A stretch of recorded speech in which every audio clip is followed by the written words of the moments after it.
Magandang gabi sa inyong lahat. Ako po si Jessalyn Datario at ang kurso ko po ay Bachelor in Public Administration sa Pan Pacific University or Daneta Campus. At ang ating paksa ngayon ay ang pagkamahabagin.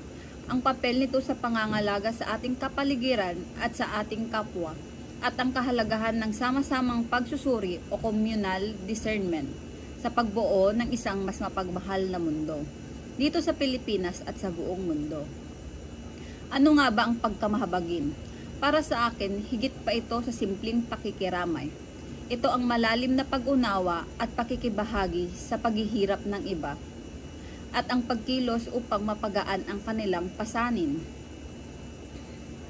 Hindi lamang ito ang pag-iisip na kawawa naman siya, kundi ang tunay na pakikiisa sa kanilang kalungkutan o pagdurusa na para bang saliri mo na rin ang nararamdaman mo. At ang pag-unawa na iyon ay nagtutulak sa atin upang kumilos. Ang pagkamahabagin ay tulay sa pagitan ng damdamin at pagkilos. Paano nga ba natin may papakita ang pagkamahabagin sa pangangalaga sa ating kapaligiran? Ito ay ang pagkilala ng ang pagkasira ng ating kalikasan ay nagdudulot ng matinding paghihirap. Hindi lamang sa mga susunod na henerasyon, kundi maging sa mga komunidad at mga nilalang na mahina na ngayon pa lamang. Ang pagkamahabagin ay nagtutulak sa atin na kumilos para sa ikakabuti ng ating planeta.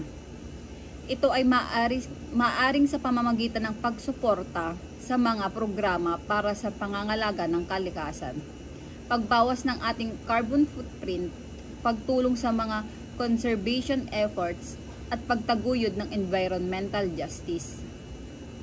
Ito ay ang pagkilala sa ugnayan ng lahat ng buhay sa mundo at ang pag-unawa ng ang ating mga kilos ay may malaking epekto. Sa pangangalaga naman tayo sa ating kapwa. Maraming paraan upang maipakita ang pagkamahabagin. Maaari itong maging isang simpleng pakikinig sa mga kaibigan na may problema, pagboluntaryo sa mga nangangailangan, pagbibigay ng donasyon sa mga karapat-dapat na organisasyon, o pagsasalita laban sa kawalan ng katarungan.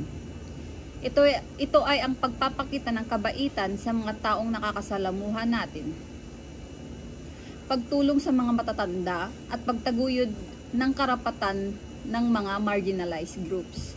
Sa madaling salita, ito ay ang pagkilala sa dignidad at halaga ng bawat tao at ang pagkilos ayon dito. Ito ay ang pagsusumikap na lumikha ng isang mas makatarungan at pantay na lipunan kung saan lahat ay may pagkakataon na umunlad. Ngunit, paano natin mas mapagmahal ang Pilipinas at ang buong mundo? Dito pumapasok ang communal discernment. Ito ay ang sama-samang pagsusuri at pag-iisip sa ating paniniwala, halaga at mga kilos patungkol sa pagkamahabagin. Ito ay nangangailangan ng bukas na pag-uusap, malalim na pagninilay at pagiging handa na hamunin ang ating mga palagay at pagkiling. Sa pamamagitan ng communal discernment, matutukoy natin ang mga sistematikong problema na nagdudulot ng paghihirap gaya ng kahirapan, kawalan ng pantay na oportunidad at diskriminasyon.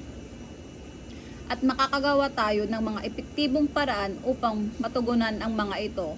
Matuto tayo sa karanasan ng bawat isa, mapapalawak ang ating pananaw at magkakaroon tayo ng mas malalim na pag-unawa sa pagkamahabagin. Sa sama-samang pagsusuri, makakabuo tayo ng isang pangitain para sa isang mas mapagmahal na kinabukasan at sama-sama tayong kikilos upang matupad ito. Ito ay nangangailangan ng bubaan, pagiging handa, makinig, at ang pangako na magtrabaho para sa isang mas makatarungan na makataong mundo para sa lahat. Maraming salamat po.